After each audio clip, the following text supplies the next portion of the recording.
Hey guys, what's up? So the next poem I'll be reading is 554, and this is called The Other Man.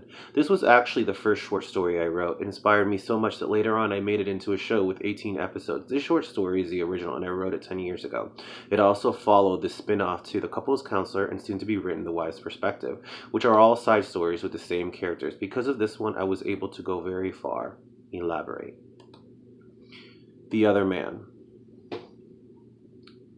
I sit here by the shore watching the waves hit the rocks. The seagulls fly as the sun rises.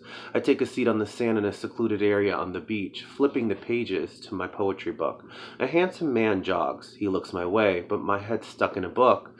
This stranger takes a seat right next to me. I finally realize him. At first it was a little awkward, for he was a stranger, but as we spoke he seemed so interesting and interested in me. He was a writer that lived here by the beach, all by himself. I smiled. We had something in common. I showed him my book. He skimmed through my thoughts, page by page. He was impressed, but he wondered why my words were so sad.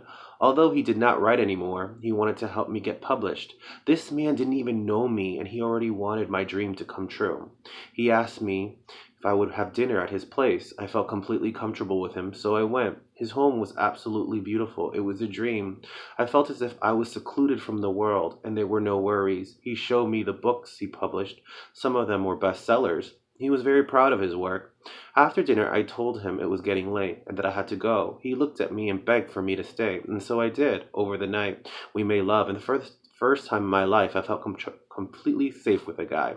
The next morning, he was gone, and I took a walk by the beach. Weeks went by. I didn't leave. I was happy. I didn't want to go home. As months went by, I gathered all my poetry and placed them in order for him to send to an editor, a good friend of his.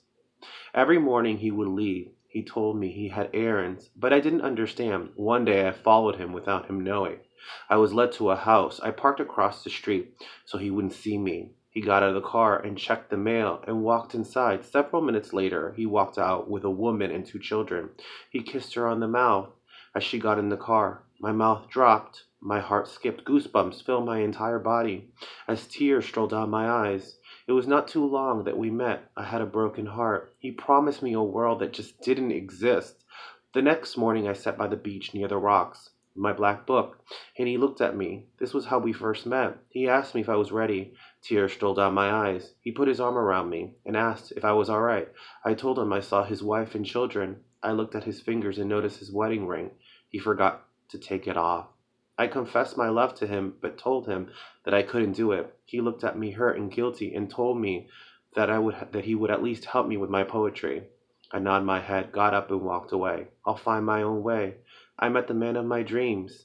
He was ready to give me his entire world, and I was about to surrender until I found out he had a wife and two children.